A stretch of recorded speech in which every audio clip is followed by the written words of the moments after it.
Si paling perdana.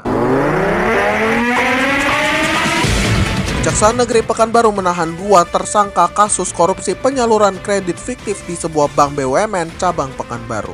Salah satu tersangka adalah pimpinan cabang bank tersebut, sementara tersangka lainnya merupakan account officer. Modus yang dilakukan adalah dengan menerima pengajuan kredit dari debitur fiktif dengan kerugian negara mencapai 7,9 miliar rupiah. Sebanyak 14 dari 16 debitur fiktif tidak mengetahui bahwa KTP mereka dipergunakan dalam aksi tersebut. Kedua tersangka ditahan di Rutan Sialang Bungkuk Pekanbaru dan terancam hukuman maksimal 20 tahun penjara.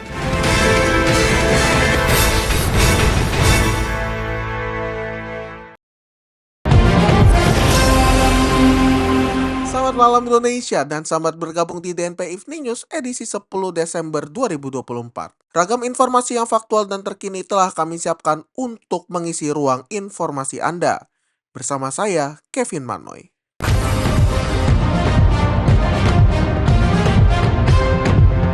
Pramono Rano siapkan puluhan pengacara hadapi gugatan Pilkada Jakarta 2024.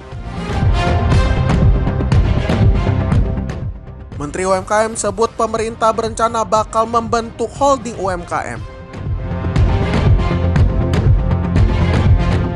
Presiden Prabowo Subianto targetkan pendapatan negara menjadi 3.000 triliun di tahun 2025.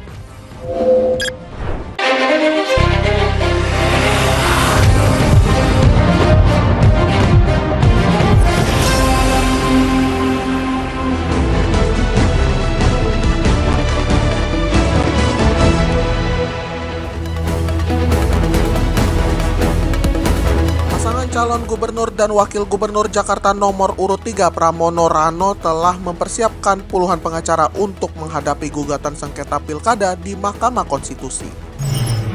Juru bicara tim hukum Pramono Rano Birawa J. Arifi menyatakan kesiapan timnya menghadapi sidang termasuk berkoordinasi dengan tim lapangan, saksi, relawan, dan ahli hukum nasional senior. Hingga Selasa 10 Desember, MK telah menerima 206 permohonan sengketa Pilkada 2024 dari berbagai daerah, termasuk satu adalah permohonan sengketa pemilihan gubernur. Meskipun gugatan dari kubu Ridho berpotensi gagal karena tidak memenuhi syarat selisih suara sesuai UU Pilkada, Pramono Rano tetap bersiap menghadapi berbagai kemungkinan gugatan di MK.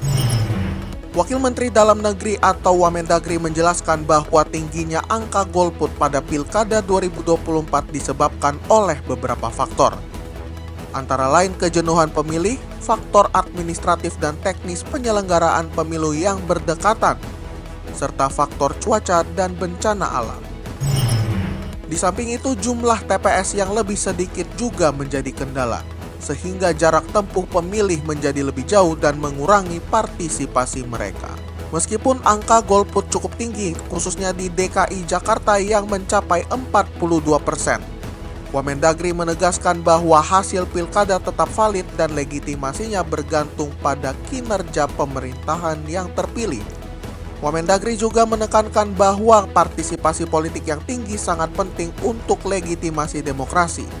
Meskipun hasil pilkada dengan suara tipis tetap dapat membangun legitimasi melalui kinerja pemerintahan yang baik.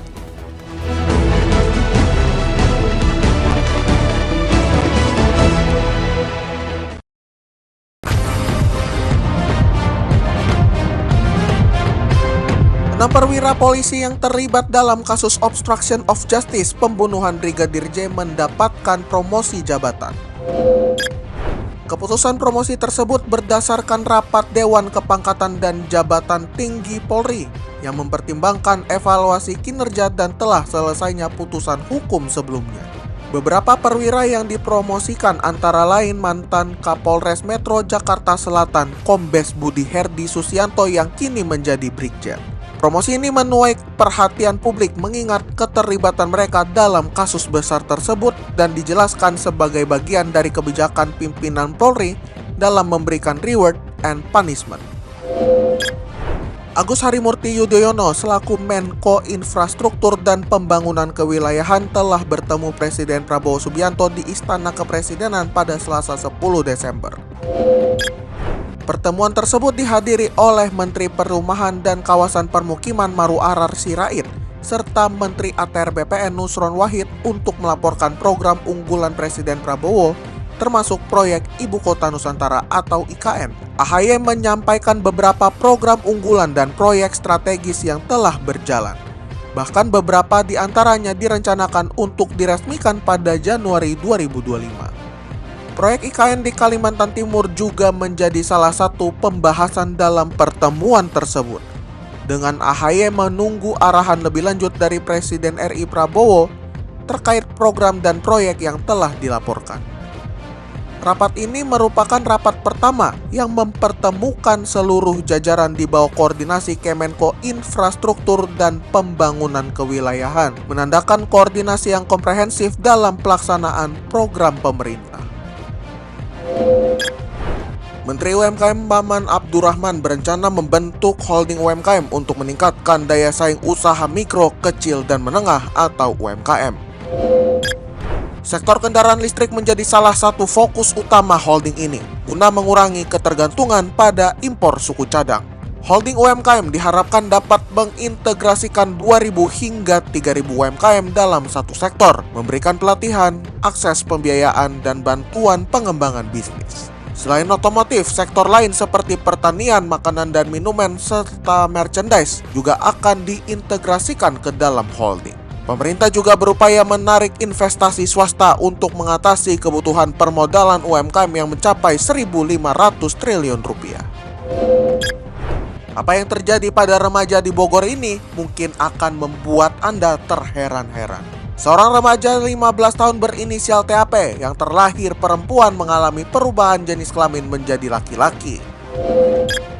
Perubahan ini diketahui saat orang tuanya memeriksakan ke puskesmas pada Oktober 2024. Meskipun sejak kecil berperilaku tomboy, perubahan fisik baru terdeteksi pada saat pemeriksaan dokter yang menemukan organ kelamin laki-laki belum berkembang sempurna.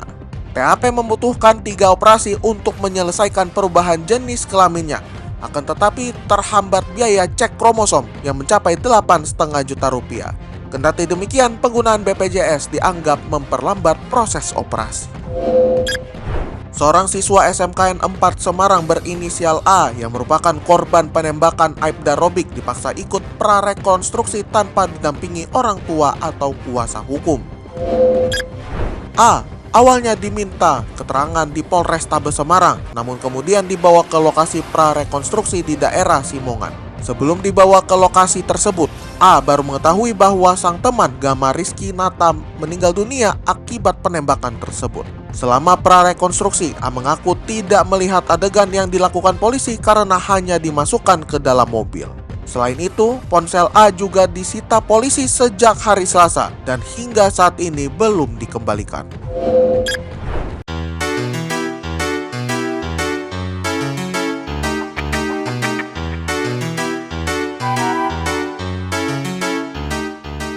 Kita masuki fitur DNP. Relawan Yayasan Buddha Seci Komunitas Petisah di Medan, Sumatera Utara membersihkan rumah Ko Punsai, 78 tahun, seorang penerima bantuan seci yang sudah 5 tahun hidup sebatang kara dan mengalami kebutaan akibat glaukoma. Pada Minggu 1 Desember lalu, meskipun cuaca hujan, relawan dengan semangat membersihkan seluruh bagian rumah Ko Punsai, mulai dari kamar mandi, dapur, kamar tidur, hingga ruang tamu, termasuk mengganti spray dan bohlam lampu. Kondisi rumah Ko Punsai yang sebelumnya berantakan menjadi bersih dan nyaman berkat kerjasama dan gotong royong para relawan. Bahkan salah satu relawan menyediakan sarapan vegetarian untuk Ko Punsai yang belum makan pagi.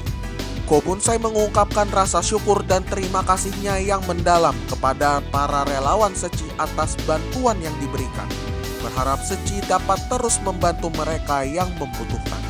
Kegiatan ini selaras dengan ajaran Master Cheng Yen, pendiri Yayasan Buddha Seci, bahwa membantu orang lain sama artinya dengan membantu diri sendiri, mencerminkan kepedulian dan aksi nyata Yayasan Buddha Seci dalam meringankan beban bersama.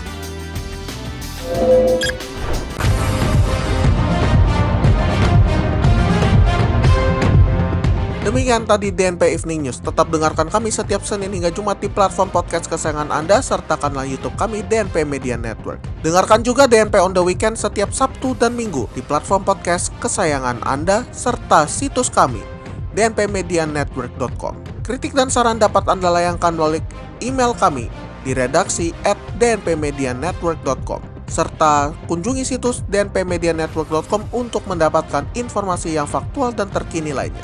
Wakili kerabat kerja yang bertugas, saya Kevin Manuel pamit undur diri. DNP Integrated News, lebih informatif, lebih terinformasi. Selamat malam Indonesia dan selamat beristirahat.